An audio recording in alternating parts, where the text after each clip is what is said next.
بسم الله الرحمن الرحيم. الحمد لله رب العالمين، الصلاة والسلام على رسول الله صلى الله عليه وسلم.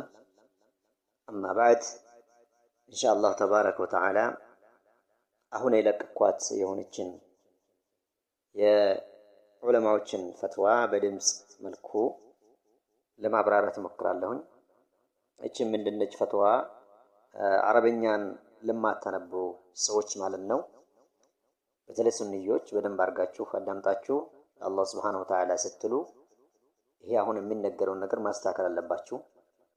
እሱም ራስን ማለት ነው አላህ Subhanahu Wa Ta'ala በሚወደስበት ቃል ራስን በማህበራዊ ሚዲያ ላይ መሰየም።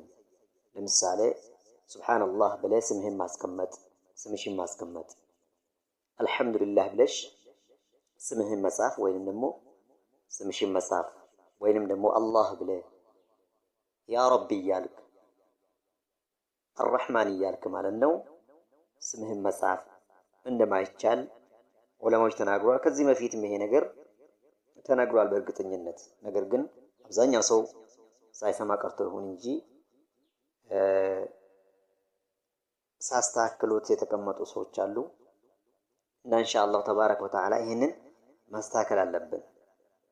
ስማችንን አላህ ጀለ ወዐላ በሚገለጽበት አላህ በሚጠራበት አላህን በምናወድስበት መሰየም የለብንም ማለት ነው።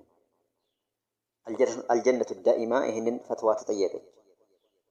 ይሄንን ተጠይቆ አንድ ሰው ራስን ሱብሃንአላህ ብሎ መሰየም፣ አልহামዱሊላህ ብሎ መሰየም፣ አላህ ብሎ ራስን በማህበራዊ ሚዲያ በቴሌግራም በኤፍቢ በዩቲዩብ በኢሞ በተለያዩ ነገራቶች ይሄንን ቃላቶችን ተጠቅሞ ሚዲያ መክፈት እንዴት ነው ብሎ ሲጠየቁ يجب عليك تغيير هذا الاسم ይሄንን ስም መቀየሩ ባንተ ላይ ግድ ነው ዋጅብ ነው ብለው ፈትዋ ሰጡ ማለት ነው።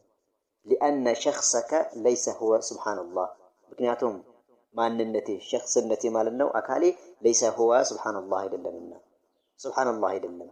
وإنما سبحان الله የሚለው ቃል ذكر ነው ውዳሴ ነው። من الأذكار ከውዳሴዎች መካከል አላህ Subhanahu Wa Ta'ala ከሚወደስበት ቃላቶች መካከል አንዱ ነው።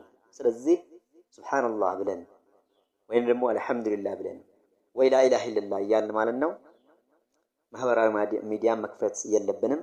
አላህ Subhanahu Wa Ta'ala ፈርተን የራሳችንን